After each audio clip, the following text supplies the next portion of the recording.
Hi everybody, we're doing 1.2b today. We're going to talk about another way to graph quantitative data, which is histograms. So histograms are an easy way to look at the distribution of a quantitative variable. I would say they're the most common way. It looks similar to a bar graph, but it has a few distinct differences.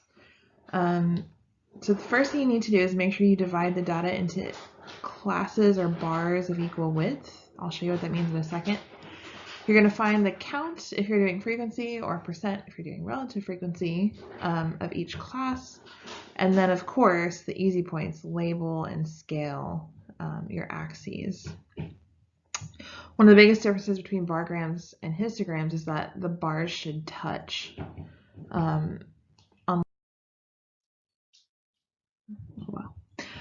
So here we go. Let's look at a way to present the data on percent of residents from each state who were born outside of the US.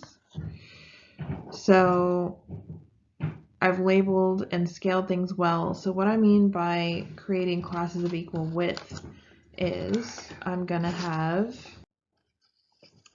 you can see each bar is 5 in width. That's just to keep things consistent so I can quickly tell how much is in each category. As a convention, it always goes up to the rightmost value but not equal to. So anything that was considered 5 would go in here. Anything that's considered 20 would go in here, for example.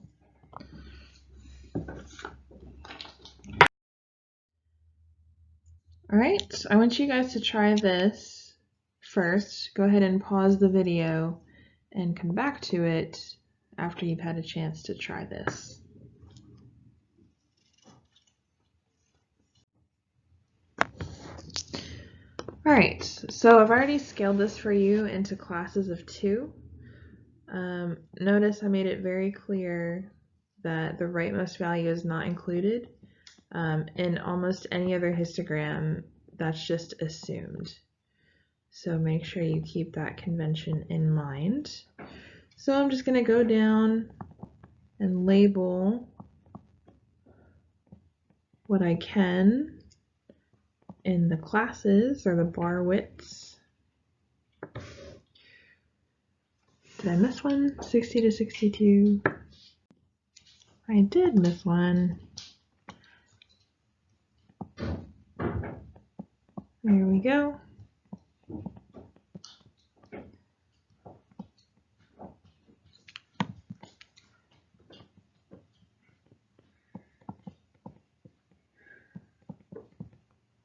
All right, so total, it looks like there are 2 people in 60 to 62. There is 1 person at 63. There is 1 person at 64. There are 4 people in the next range. There are 1, 2, 3, 4 people in the next range. There are 1, 2, 3, 4, 5, 6, 7 people in the next range. And 1, 2, 3, 4, 5 people in the last range. Altogether, this is 3, 4, 8, 12, 17, 24 people. All right, so on my well-labeled axis, I'm going to graph what I can. So 60 to 62 has 2. The next has 1. Next has 1. The next has 4. The next has 4. The next has 7. And the next has 5. So there you go. If you had to describe this distribution, I would say it is skewed left.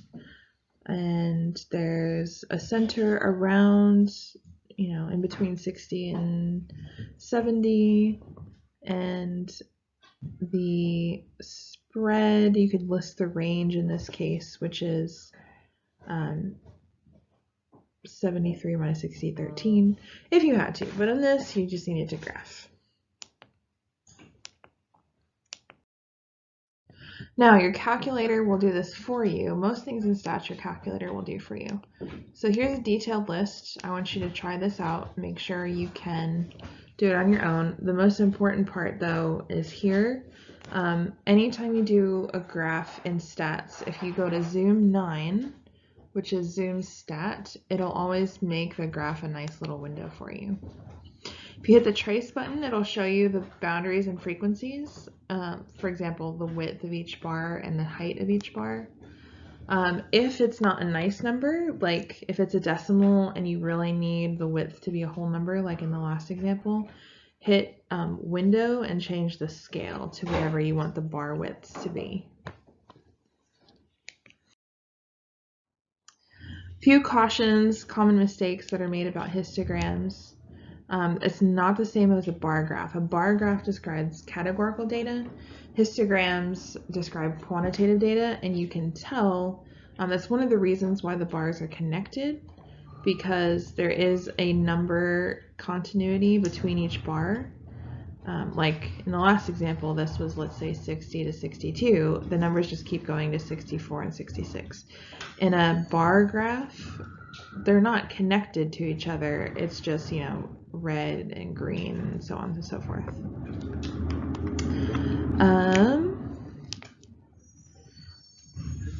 Don't use counts or percents as data. So the count is not the data itself. It's just how much of a certain category is in a bar. So the actual data would be the real values of the data. And then when you have different numbers that are totals between two different groups you're trying to compare, always use percentages. And again, don't be tricked. Just because the graph looks nice doesn't mean it has meaning. So look out for things like not starting on 0 in the y-axis, not scaling correctly, so on and so forth. All right, here's your homework. Have fun.